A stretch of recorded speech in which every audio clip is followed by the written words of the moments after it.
या बातमीचे प्रायोजक आहेत हॉटेल बडे मियां।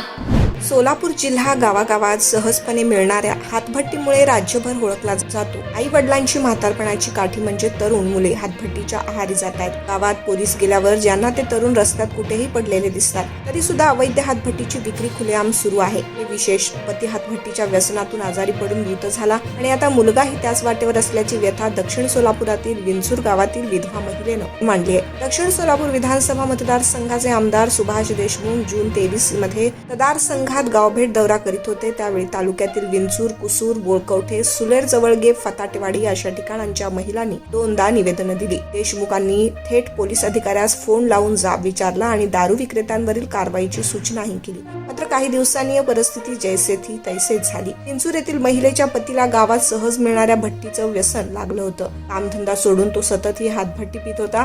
काही वर्षातच पतीनं जगाचा निरोप घेतला। मुलगा मोठा होत असल्यानं पतीच्या निधनाचे दुःख ती महिला काही वर्षात विसरली, पण ज्याचा आधार वाटला तोही हातभट्टीच्या आहारी गेलाय, तोही हतबल झालाय आणि तीही आता त्याला पाहून हतबल झाली। आमदारांकडे महिलांनी मागणी केली, गावकऱ्यांनी पोलिसांना निवेदन दिलं, तरी हातभट्टी विक्रेत्यांवरील कारवाई होत नसल्यानं जिल्हाभरातील हजारो महिला आता चिंतेत असल्याची सद्यस्थिती दिसून येते। मटन, चिकन आणि बीफ साठी प्रसिद्ध असलेलं सोलापूर शहरातील विजापूर वेस्ट येथील प्रसिद्ध hotel Bade Miyan. Paya tahari mutton biryani, chicken biryani, mutton seekh, chicken 65 आदी मिळण्याचं एकमेव ठिकाण हॉटेल बडे मियां।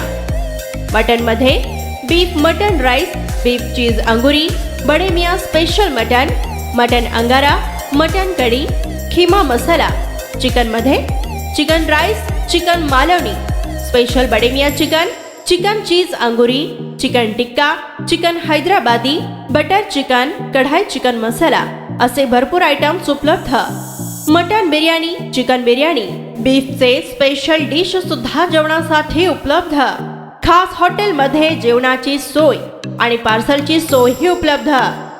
स्वस्त आणि मस्त जेवण मिळण्याचं विजापूर वेस्ट येथील एकमेव ठिकाण हॉटेल बडे मियां।